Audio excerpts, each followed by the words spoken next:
नमस्कार दोस्तों।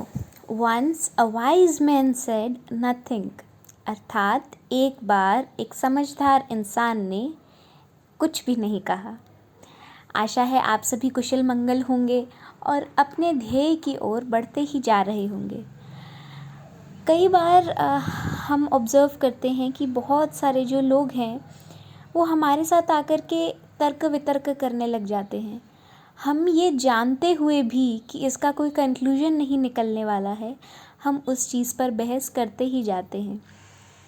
कोई भी टॉपिक जो हमारी लाइफ से अनरिलेटेड हो, अनप्रोडक्टिव हो, हमें कुछ यील्ड करने के लिए मदद ना करे, जिससे हमें कोई बेनिफिट नहीं हो रहा, जिससे किसी और को भी कोई बेनिफिट नहीं हो रहा, ऐसी वार्तालाप के अंदर, ऐसे कम्युनिकेशंस कन्वर्सेशंस के अंदर हम लोगों का पढ़ना आवश्यक नहीं है। दोस्तों, मेरा कहने का मतलब ये है कि हर समय हर किसी के सामने हमें बोलना ज़रूरी नहीं है।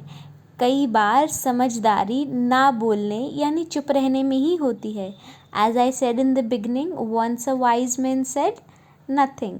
क्योंकि मेरे पिताजी बताया करते हैं कि अगर हम किसी मूर्ख व्यक्ति से आर्ग्यूमेंट करते हैं तो वह पहले हमें अपने मूर्खता के स्तर पर लेकर आता है, और जब हम उसके स्तर पर पहुंच जाते हैं तब वो हमें वहां से नीचे गिरा देता है।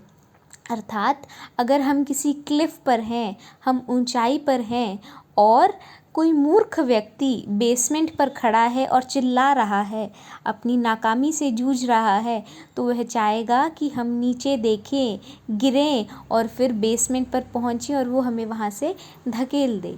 इसी प्रकार हमें अपने क्षणों को, अपने समय को केवल और केवल प्रोडक्टिविटी के अंदर रिजल्ट करना चाहिए।